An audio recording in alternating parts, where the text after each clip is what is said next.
Hello les amis, je vous retrouve pour une nouvelle vidéo sur le football européen et la Ligue des Champions 2024-2025 et je vais vous présenter le match Arsenal contre Dynamo Zagreb. C'est un match qui a lieu ce mercredi 22 janvier 2025 à 21 h pour le compte de la 7e journée de la Ligue des Champions. Alors Arsenal, c'est le 3e du classement qui reçoit le Dynamo Zagreb le 24e. Dans cette vidéo, je vais revenir sur le classement de la Ligue des Champions avec les statistiques des deux équipes. On verra les résultats et le calendrier de ces deux équipes dans cette compétition, puis le classement des meilleurs marqueurs et des meilleurs passeurs de la Ligue des Champions 2024-2025. On enchaînera par les 10 derniers résultats, toutes compétitions confondues, les stats d'Arsenal et du Dynamo Zagreb.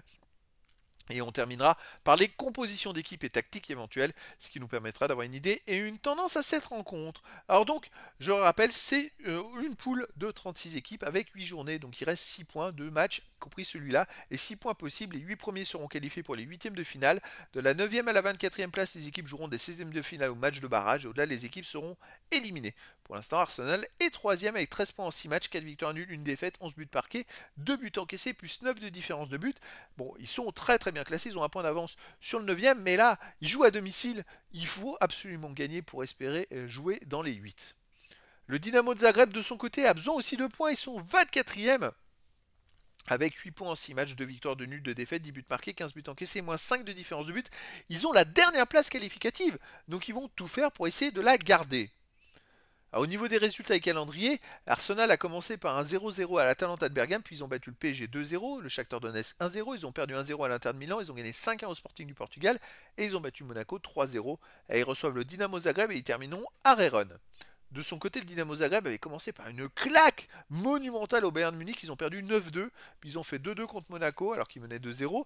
Ils ont ensuite gagné 2-0 à Salzbourg, 4-1 au Slovan Bratislava, puis perdu 3-0 contre le Borussia Dortmund et fait 0-0 contre le Celtic Glasgow. Ils vont donc à Arsenal et ils recevront l'AC Milan à la dernière journée. Au niveau du classement des buteurs, on a Saka d'Arsenal qui est 9e ex aequo avec 4 buts en 5 matchs. Et puis il y a aussi Havertz pour Arsenal avec 3 buts. Il n'y a pas d'autres joueurs des deux équipes dans les 18 premiers. Pour les meilleurs passeurs, on a Xhaka du Dynamo Zagreb avec 3 passes décisives en 6 matchs. Et Saka d'Arsenal est aussi à 2 passes décisives. Il n'y a pas d'autres joueurs des deux équipes dans les 18 meilleurs pour l'instant. Les 10 derniers résultats, toutes compétitions confondues. Arsenal 5 victoires, 4 nuls, 1 défaite, 18 buts marqués, 11 buts encaissés, plus 7 de différence de but. La seule défaite, c'est contre Newcastle en League Cup. Arsenal marche plutôt pas mal. À domicile, il reste sur un 2-2 contre Aston Villa, une victoire 2-1 contre Tottenham, un partout contre Manchester United, une défaite 2-0 contre Newcastle. Il y a beaucoup de matchs à domicile. Ils ont gagné contre Ipswich 1-0, contre Crystal Palace 3-2 et fait 0-0 contre Everton. C'est une équipe quand même qui est très solide à la maison. Le Dynamo Zagreb de son côté sur les 10 derniers matchs, 2 victoires, 5 nuls, 3 défaites, 11 buts pour, 14 contre, moins 3 de différence de but. Ils sont invaincus sur les 3 derniers matchs avec un nul et 2 victoires. À l'extérieur, ils restent sur un 1 partout à Jagiellona Białystok SSA. Sinon, ils ont gagné 3-1 à Lech Poznan. Ils ont aussi perdu 3-1 au Lokomotiva Zagreb. Avant, ils avaient perdu 1-0 à Duke Split et fait 2-2 à Gorica. Donc les résultats sont pas terribles. À l'extérieur, que ce soit en Ligue des Champions ou en championnat, c'est une équipe qui a du mal et donc je verrais bien Arsenal gagner. Et je verrais une victoire 3-0 ou 4-1 d'Arsenal. Après, dans le foot, tout est possible. Au niveau des compositions d'équipe et tactiques pour Arsenal, on aurait du 4-3-3 avec gardien Raya, défense Timber, Saliba, Gabriel, Calafiori, milieu de terrain Odegaard, Partey, Rice, attaquant Trossard, Havertz et Martinelli. Et pour le Dynamo Zagreb, on aurait du 5-3-2 avec gardien Zagorak, défense Pikic, Ristovski, Bernauer, Théophile Catherine, Pierre Gabriel, milieu de terrain Kagavenda, Rogue et Baturina, attaquant Kulenovic et Xhaka.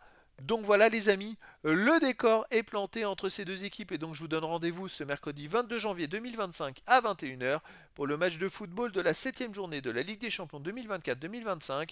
Arsenal, le 3e du classement, reçoit le Dynamo Zagreb, le 24e. Voilà les amis, je vous dis à très bientôt pour une nouvelle vidéo.